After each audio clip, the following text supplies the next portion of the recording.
Okay, I want to follow up on a video I did last night um, um, with Mr. Corey and the Dr. Flowers. So Dr. Flowers quoted this verse, and ye will not come to me that ye might have eternal life. Now, what he does, I want to show you something. He quotes the NIV Bible, which says, you refuse. Let's see if I have it. Yeah, yet you refuse to come to me to have eternal life. Now, I'm just going to tell you straight up, that's wrong. Now, Bill Mounts is the head of the NIV. I'd tell him to his face, I don't know what Greek text they're using, but that's wrong. And I would tell the guy to his face, that's wrong, and I'm going to show you why. Bill Mounts being. Bill Mounts is the lead translator for the NIV Bible. First of all, the NIV is not based on the same Greek text as the King James. And see, like Mr. Corey says, words matter. They really, really do matter. And I'm going to show you. I'm not making it up. I'll show you. Now, you take the English word refuse. I speak English. You speak English. You're listening to me. We know what that word means. It means to refuse something that's offered to you. You want this? No, I refuse it. Somebody's offering you something. Not to accept something that's being offered to you. That's what the English word means.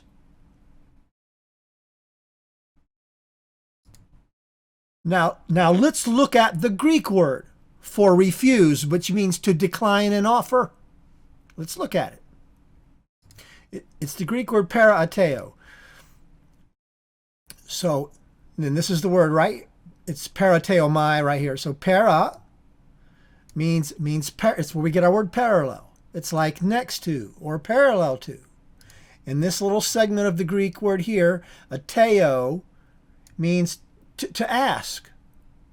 And then ateomai, that's like the version of our ing. Asking means like ask. It means like it means like asking beside. But it's like to beg off or to beg. It has the connotation of two people interacting, wanting something or not wanting something. I'll show you. Or interacting with something. To ask alongside. See, to ask alongside. So you have the ask, teo, ask, and parallel, alongside. That's where they get that. Ask alongside. To beg, to have near one, to obtain, and what this is usage, how they're, this is not necessarily a definition. Lexicons are not necessarily definitions. They're descriptions of how the word is used. It gives you we'll look at some sentences here in just a second, because I'm going to show you the guy's a liar, he's a con man, and I'm not making it up. See, what he'll do is he'll run and say, wait, he's got a Bible that says refuse. You can't do that. He's got a doctorate. He knows better. And I'm showing you. So to ask alongside, to beg off, to refuse, to decline. That is the Greek word parateomai, or parateo. That is the Greek word for refuse. Now, is that the Greek word in the actual Greek text? No, it's not. I'll show you. Here's John 5:40 in the King James. And you will not come to me that you might have life. Nothing about refuse. Nothing about refuse. And here's the Greek. That's down here. And not thelete. Thelete is the Greek word thelema. There's three words in Greek for will or want. There's thelema, bolema, and euche. So euche, prayer, prosukomai is the Greek word for prayer. It's pros, towards, and euche, towards the will. So that's euche, bolema, and thelema. That's the three general Greek words for will or want, wish, sometimes wish, but desire. I can read you about the difference in them. But you can see here, it's this not will come. This is the Greek word for come. Pros, towards. Okay.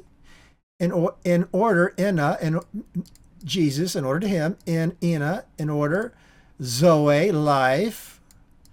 To have life. Eternal. So it's the word thelema. It's not the word parateo. It's not.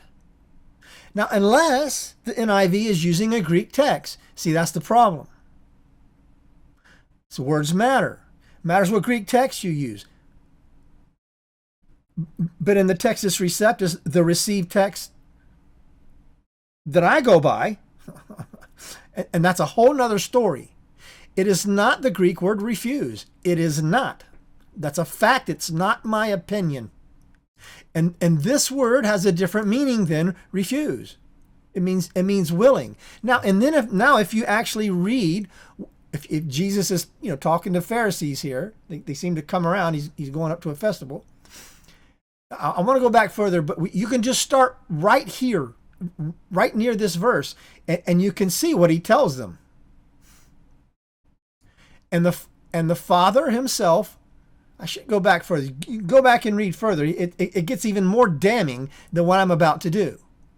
And the Father himself, which has sent me, both bore witness to me. Ye have neither heard his voice at any time, nor seen his shape. He's telling them you haven't seen him. But he's saying here, this is two witnesses. In Greek law, you have to have two witnesses.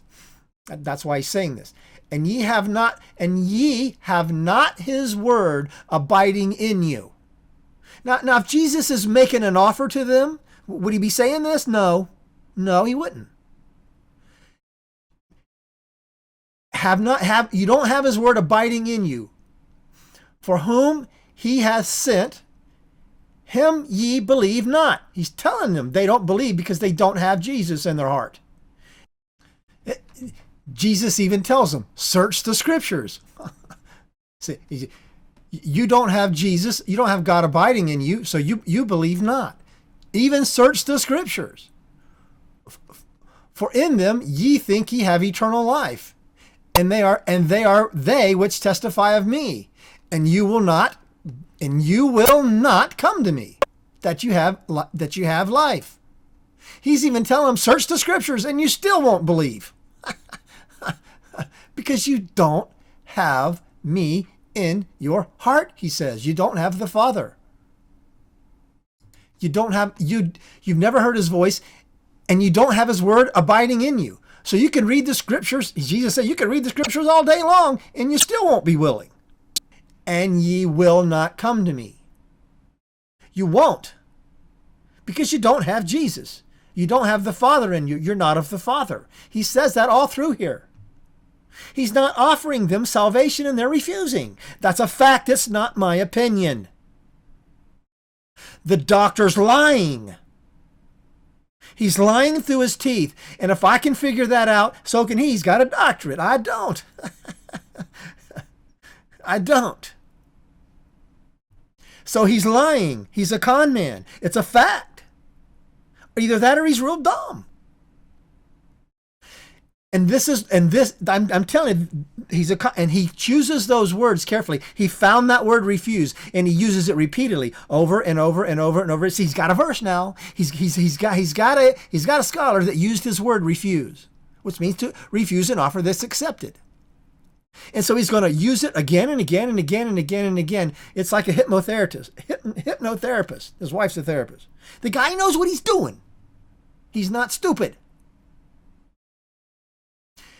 And that's why you'll never find him going and reading this context. He just throws out the verse. Refuse. And when you hear the word refuse in English, we know what that word refuse means. It means to refuse an offer that was given to you.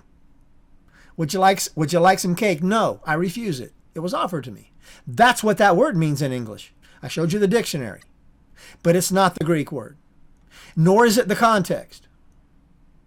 You see, he can get away with it.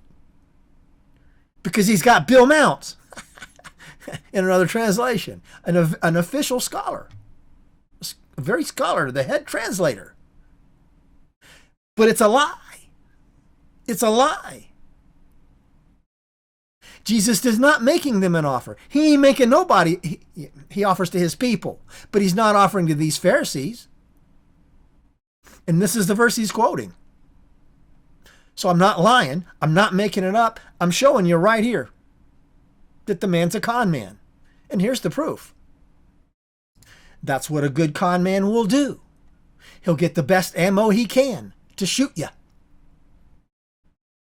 He'll put a silencer on the gun so he can get away with it. And that's what he's done. Clearly, that's what he's done.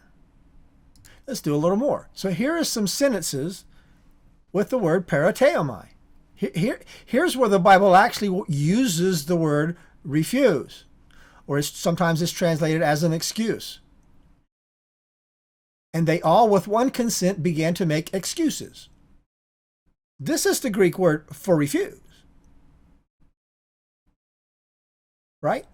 And another said, I have bought 5 yoke of oxen, and I go to prove them. I pray thee have me excused. For if I be an offender, or have committed anything worthy of death, I refuse not to die. He's declining something that he knows. Oh, remember? Jesus said, you don't even know me. He said, you're not willing because you don't know me. They're not refusing because they know. You see how the word is used here? It's different. But refuse. Profane old wives' tales and fables. Something that they know. Refuse that. See how the word is used? The actual Greek word for refuse? But foolish and unlearned questions avoid, knowing that they do gender strifes. Avoid, refuse them. Something that you know. You see, you just could go on and on. You see how the word is used in Greek? How the actual word for refuse is used? Now come back here. You can't put the word refuse here because it's not. They're not refusing him. They're not willing. They don't have the will. They don't have it. Uk, not will. Don't, not will. And why? And ye have not the word abiding in you. He even says, search the scriptures. You don't have the word in you. You can search the scriptures all day long and you won't come. You won't be willing. They're not refusing. They don't know it. They don't know him to come. They're not refusing an offer. They simply don't know about him, who he is. It's not a matter of refusing that they have the ability to do, because they don't. He said you don't have it. So I just wanted to clear this up in case somebody read the other version and said, well, I was lying. I'm not. I did my homework. I was going fast last night. And everyone should do their homework on these words. It's mandatory. If you want to know the truth, you have to do this kind of work. It's important. Like Corey says, words matter. And this word matters. Matters a lot.